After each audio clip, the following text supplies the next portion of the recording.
Assalamualaikum mga brother. Nandito po tayo ngayon sa taniman ng Marberry. Bibisitahin po natin, titingnan natin kung hindi ba sila naapektuhan nung bagyo. Kasi katatapos lang ng bagyo, nandito po tayo. Ayan po. May pailan-ilan po sa kanila na namumunga na po. Ayan po siya oh. Ngayon po, punta po tayo doon sa Kalawakan. Ayan po, isang puno po siya. Medyo marami-rami po ang bunga oh. Ayan po mga brother oh. Kaya lang medyo bata pa yung mga bunga. Punta po tayo dito sa Kalawakan nung taniman natin na Marberry. Ayan po brother oh, ganyan po siya mamunga oh. Ganyan po siya oh. Punta po tayo doon sa Kalawakan ng Marberry.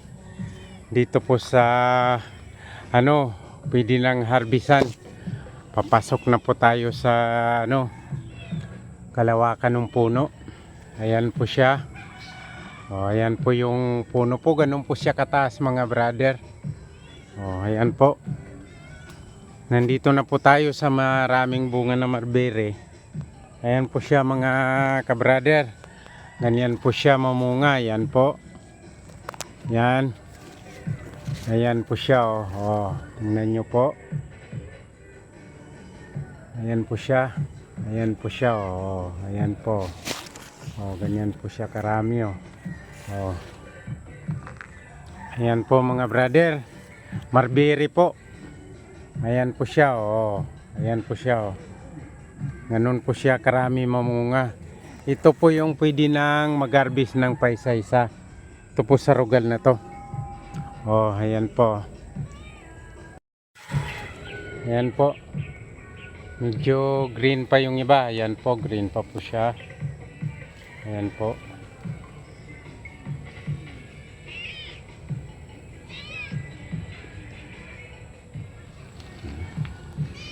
Lipat po tayo sa banda sa sa gitna po. Ayan po siya. Dito po tayo sa kabila na, dito sa bandang gitna na. Ayan po mga brother. Ayan po, ganyan po siya karami. Ayan po. Ayan po siya green pa. Ito po, hinog na po ito. Hinog na, maraming hinog po ito. Ayan po. Yung itim na po ay hinog na. Pwede na po ito kuha na ng pang juice. Ayan po.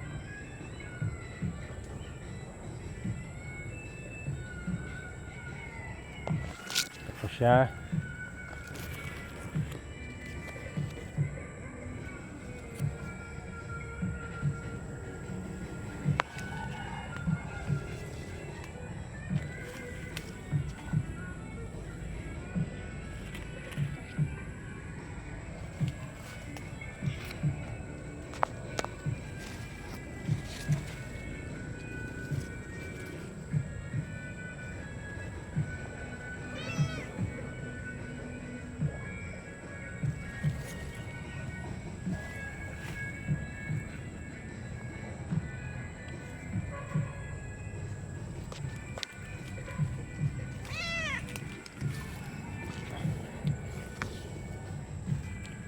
Dito po sa kabila ay pa.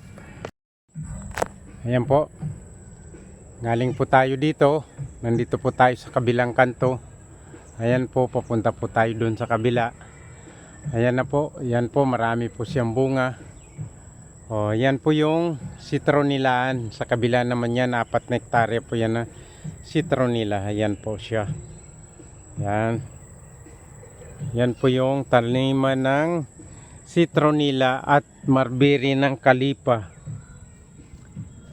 Ng Kalipa Citronila Farm. Ito po. Kalipa Citronila Farm.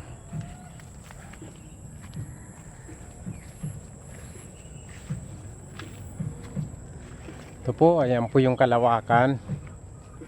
Ano po to? Nasa halos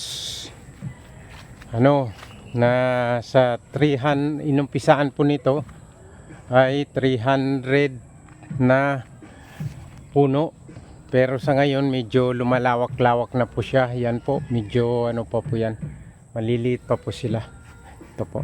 Ito. Okay po. Alaikumussalam warahmatullahi ta'ala wabarakatuh.